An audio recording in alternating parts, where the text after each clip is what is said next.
Welcome back to Crossroads Live. My name is Jim Hoffbar, and I have the honor to be sitting here and having a conversation with one of my all-time favorite actors, Mr. Alex Cord. Well, thank you very much, Jim. That is a high compliment. I appreciate it. I told you earlier, the first time I saw you in a movie, and the name of that movie was 1 Minute to... A minute to pray, a second to die. That was a wonderful movie. It was a lot of fun. Yeah. In the first, I think the first 5 minutes of it, I shot about 25 people. Everybody I looked at ended up dead. It was, it was a fun movie. Yeah.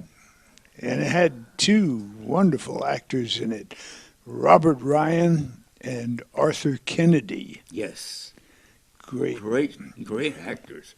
Yeah. And you did some work with a fellow I wanted to talk to you about. Though I think that you and him were very good friends, Mr. Borgnine. Oh, my God. Yeah, I mean, I'm hesitating because at the mere mention of his name, I fill up with emotion. I loved him like a brother. He treated me he was like a surrogate father in a way, and almost old enough to be my father. Now, my father died at 98 years. And Ernie was 94. Anyway, he was a jewel of a human being. Not only did we do the series Airwolf together, but we did two other movies, Fire, an Irwin Allen disaster film, and the sequel to The Dirty Dozen. We did that in Yugoslavia. Yes, I remember that movie. And that way, he was just the most wonderful, warm-hearted, genuine human being. And I just recently, he wrote an autobiography and sent me a signed copy of it, and he mentions me in his book. We talk about an honor. I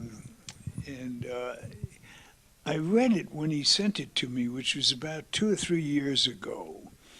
And now I've been asked for a long time to write an autobiography, but I never thought it was time, But I am now becoming very aware of the truth of the statement that life is like a roll of toilet paper. The closer you get to the end, the faster it goes.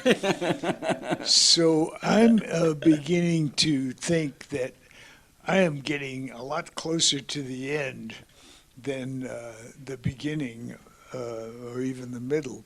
So I literally about 4 weeks ago, I made the commitment to write my autobiography.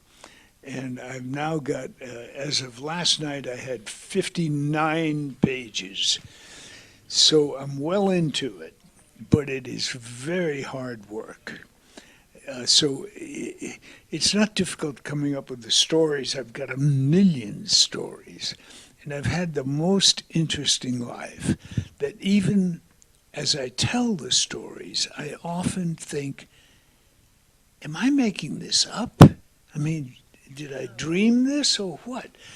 I can't believe the things that have happened in my life. Let me ask you a question on that. Do you feel sometimes when you're writing these things and you know you're writing about you, but you feel maybe this is somebody else's life? Well, there's a bit of that. Yeah, that's kind of what I'm getting at. But the interesting thing about it to me is that when you go back, and this, I would advise anybody to do this if they want to learn something about themselves, is you go back to a memory. And there are so many good things in my life. There are bad things, there were tragedies. But when you go back now to recreate them or put them down on paper and you start to delve into it, I am now looking at that event with the mind that I have now that has evolved, as opposed to the mind that I was operating with when the event occurred. And it's totally different. So that you get to examine it almost like a surgeon. And it gives you a whole new perspective on who you are and who you were then. When you think about the mistakes you've made, the things that you'd like to apologize for, if often I guess people are asked, if you had the opportunity, would you do it any differently? I wouldn't want a different life than what I've had. But there are certain events where I think back on them and I thought, man, you could have handled that so much better. But that's based on who the brain Who you I've were got at now. the time. Oh, well, yeah, right. Yeah, now. that's why I'm making that judgment now. Yeah. But back then, when I made those mistakes, I wasn't as smart as I am now. We have the Caring for a Person with Alzheimer's Disease book. It is from the U.S. Department of Health and Human Services, the National Institute on Aging. Guess what? This book is free. It's about 100 pages because now we know that there are millions of Americans out there that are taking care of someone with some form of autism, some form of Alzheimer's. This is strictly an Alzheimer's disease book. And basically it says your easy to use guide from the National Institute on Aging. We're going to put up the address. We're doing commercials. We're very passionate about this cause because we want Alzheimer's patients taken care of.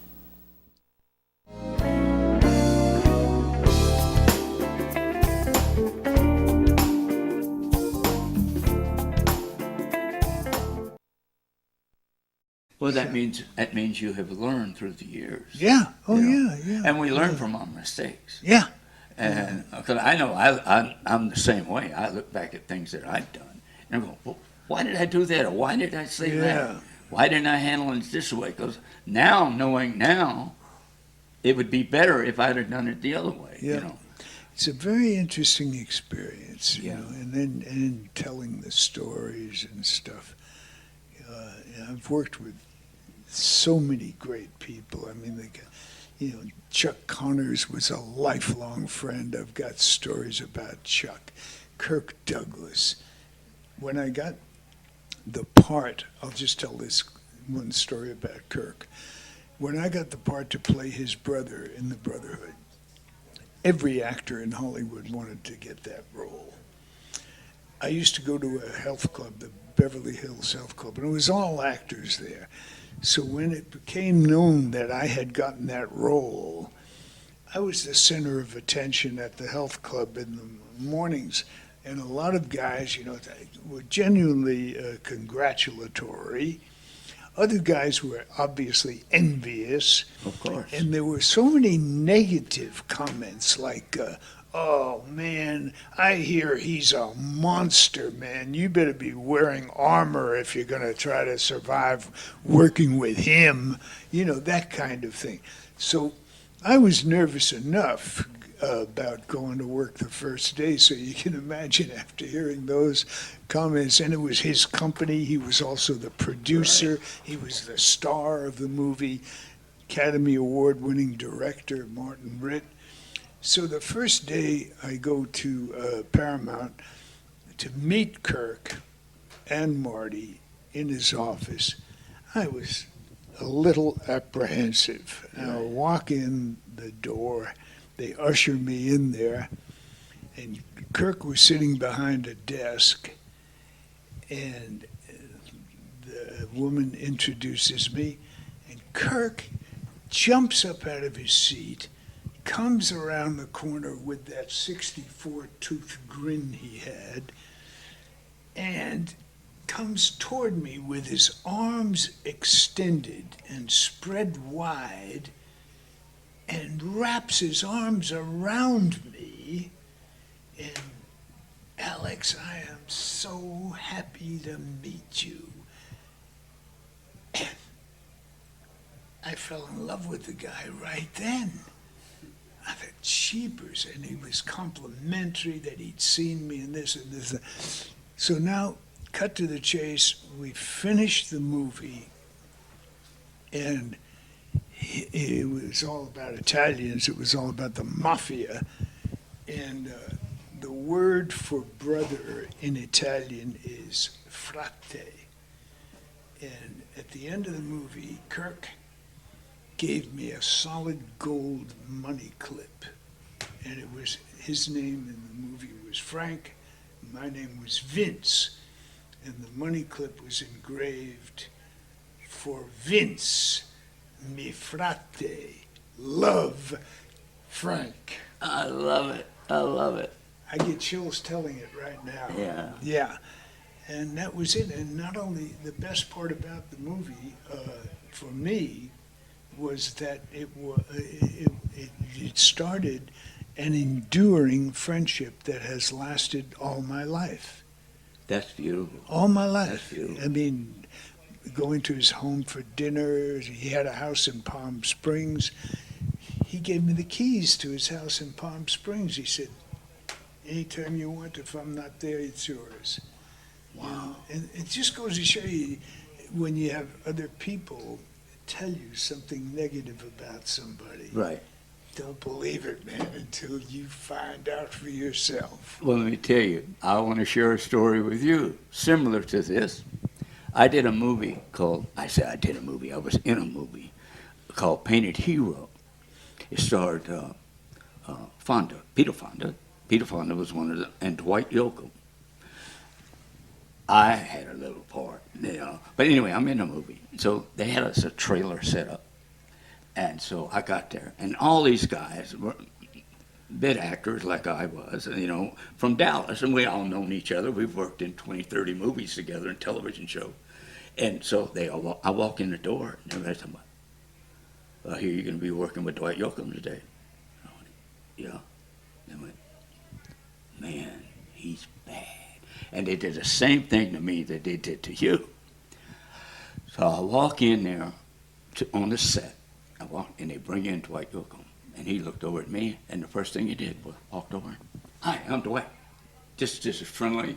And of course, he didn't let me come to his house, but anyway, no, but basically the same thing. Yeah. Very nice man. You're right. Don't listen to what somebody else has got to say Never. about somebody. Yeah. You know. If so- they say something good, listen to it until Yeah. they're proven wrong.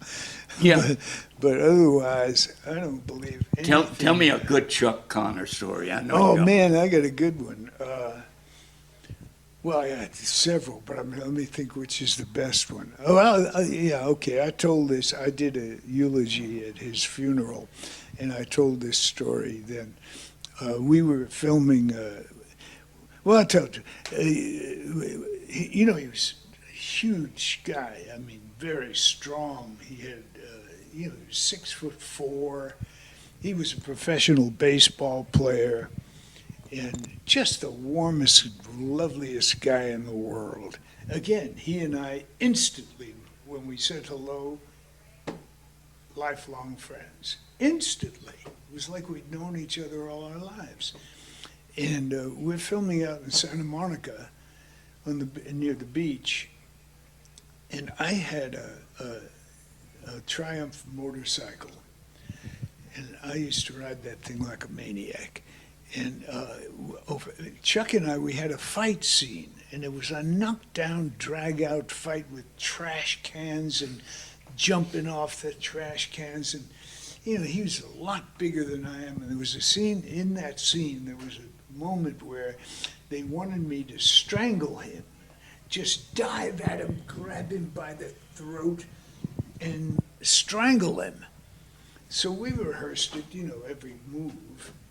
And of course, during the rehearsals, when I grabbed him by the throat, I faked it, you know. So now we're getting ready to shoot it, and Chuck says, "Hey, Alex, now, you know, when we do it on film," he said, "don't hold back." He said, "I want you to really give me something to work against." He said, "I want you to squeeze my neck as hard as you can." I said, "Don't worry, Chuck." So I'm thinking, I'll choke him to death. I want to see his face turn blue.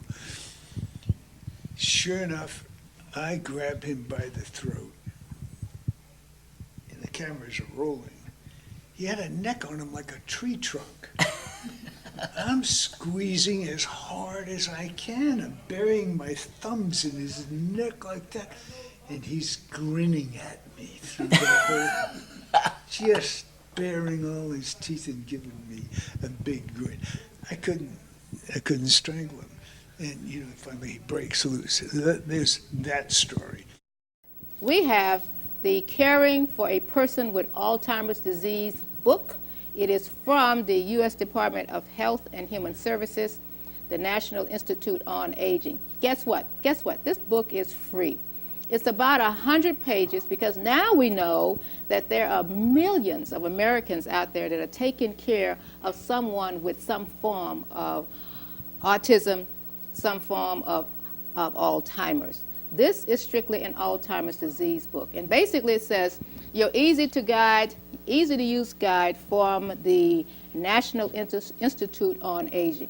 We're going to put up the address. We're doing commercials. We're very passionate about this cause because we want Alzheimer's patients taken care of.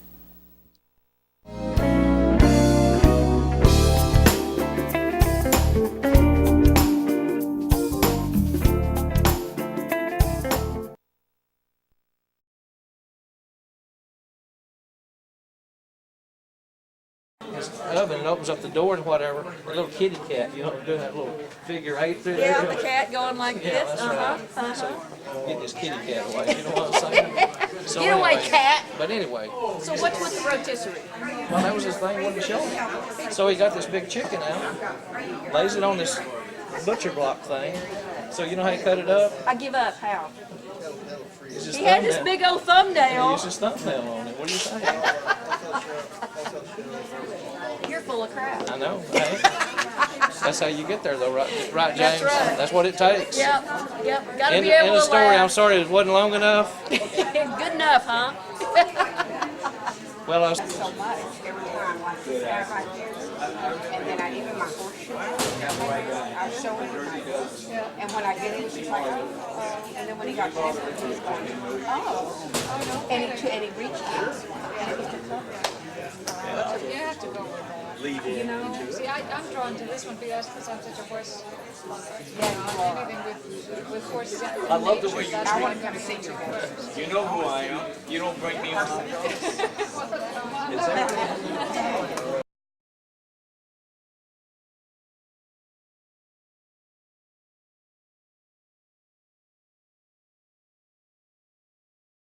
Same deal, same movie. We're going to go to lunch one day, and we're going to have some time. And they had great seafood restaurants out there on at Malibu, and we were working in Santa Monica. So I said, Chuck, why don't we go up the road, up the coast, and have lunch at that seafood place? Yeah, let's do it. I said, okay. I said, well, it's a beautiful day. Let's take my motorcycle. And I said, is that okay with you? Yeah, no problem. I said, okay, hop on behind me. And this thing was a rocket. So I thought, I'm really going to impress him. And I said, Chuck, don't, put your arms around me when we take off. I said, because this thing can fly. And like I had no control over it, as if it were going to fly by itself. So I cranked the thing up. And he doesn't have his arms around me. And so I thought, okay, man, he's gonna roll off the back of this thing. So I rev it up, put it in gear, rev it up, and I drop the clutch. Wah! We don't go anywhere. The bike is not moving. I thought, good Lord, what has happened to my motorcycle? I look back, and there's Chuck sitting behind me grinning, and he has both feet on the ground, and he had lifted the rear wheel off the pavement. It's going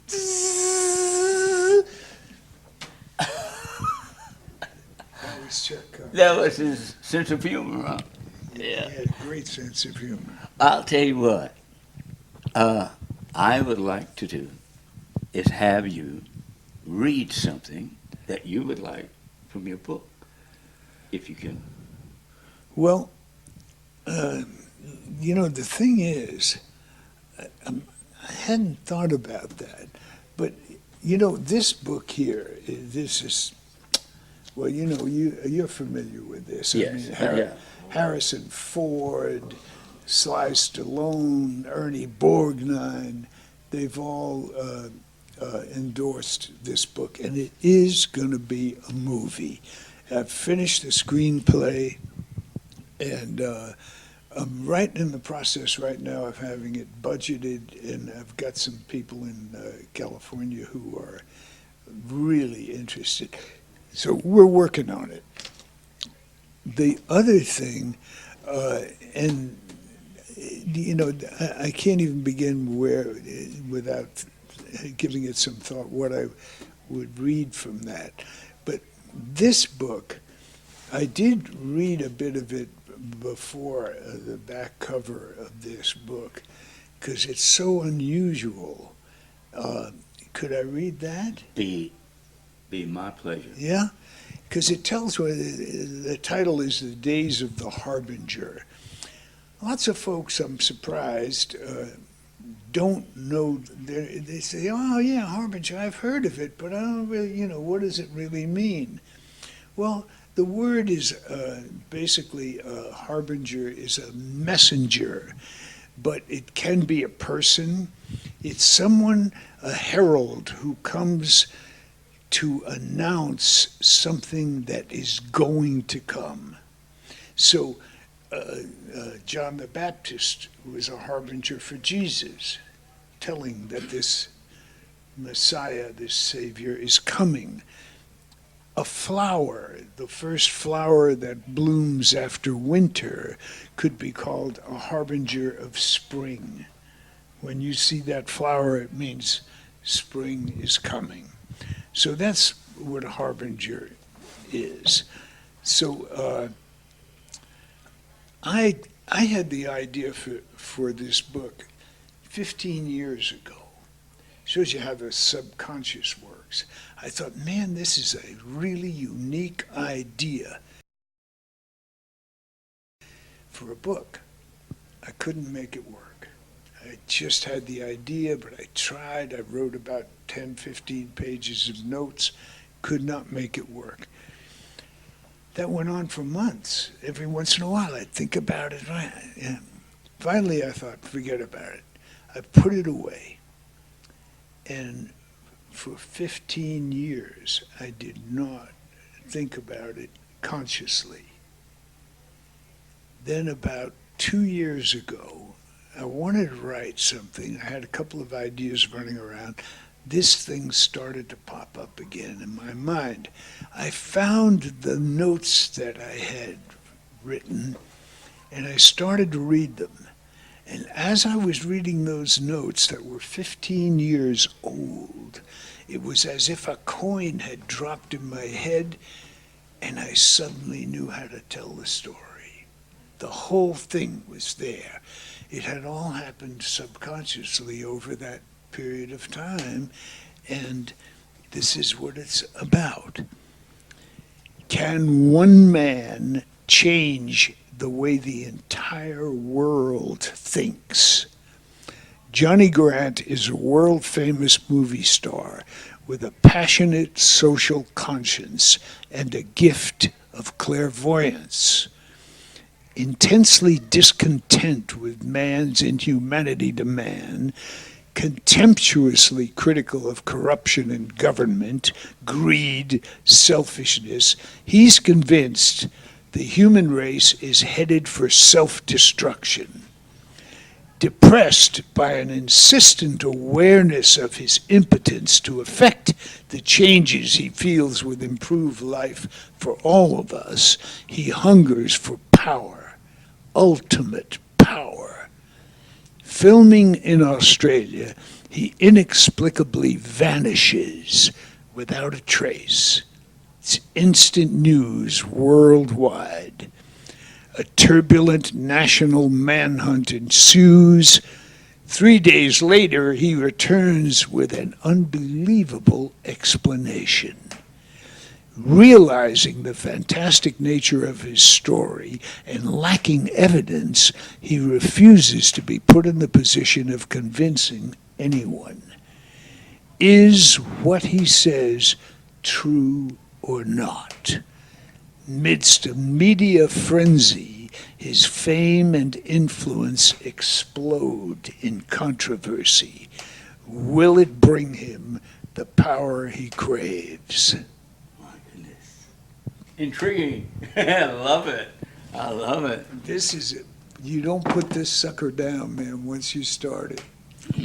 It will, and every time you think you got it figured out, you find out you're wrong. Oh, I love stories like that. All right, folks, and these wonderful books. Am I saying it right? Days of the Harbinger? Correct. Oh, boy, I'm good, because I can't read it like he does. But anyway, Days of the Harbinger, and this can be gotten at Amazon.com.